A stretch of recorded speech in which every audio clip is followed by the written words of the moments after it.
What if the Anunnaki didn't leave? They just changed dimensions.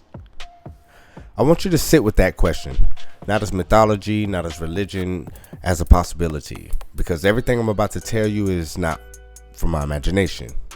It was written. It is pressed into clay tablets over 5,000 years ago, before the Bible, before the Quran, before any scripture you were handed in this lifetime. The Enuma Elish, the Babylonian creation epic, describes beings called the Anunnaki as those who came from the heavens to the earth.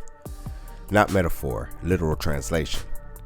The ancient epic of the Great Flood, one of the oldest written stories on this planet, tells us that these beings fashioned humanity from clay in their own divine blood, not from nothing, from themselves.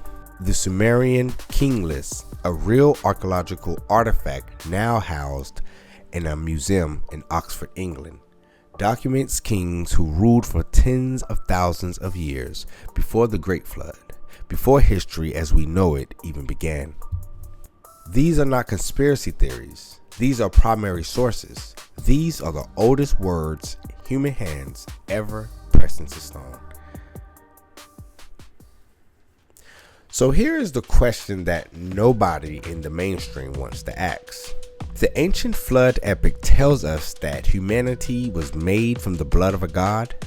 And if we accept even the possibility that these were not fictional beings but actual intelligences from another point in this galaxy, then what does that mean for the DNA currently running through human veins?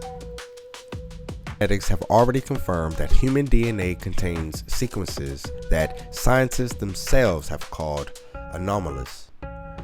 Segments that do not follow the same evolutionary logic as everything else in our genome. Sequences that appeared in the archaeological record suddenly, without a clear predecessor. I'm not telling you what that means. I'm asking you what that means to you. Now, I want to speak my truth. I believe with every fiber of my intellectual and spiritual being that certain people walking this earth right now carry a direct vibrational lineage to the Anunnaki themselves. And I want to be precise about what I mean, because this has nothing to do with skin tone, nothing to do with nationality, nothing to do with religion, nothing to do with how tall you are or where your family came from on any map that human beings drew. What I'm talking about is a frequency, a specific architecture of consciousness. This isn't history, it's a frequency, secret architecture of consciousness where certain souls pierce dimensional reality while others remain forever blind. Not lesser, but engineered differently.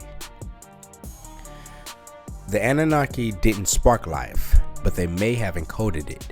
The Tesseract, that impossible four-dimensional structure that may have been carved into Babylonian and Sumerian stone thousands of years before your physicists could even dream in shape. You carry the code. The frequency remembers you. Awaken. Peace.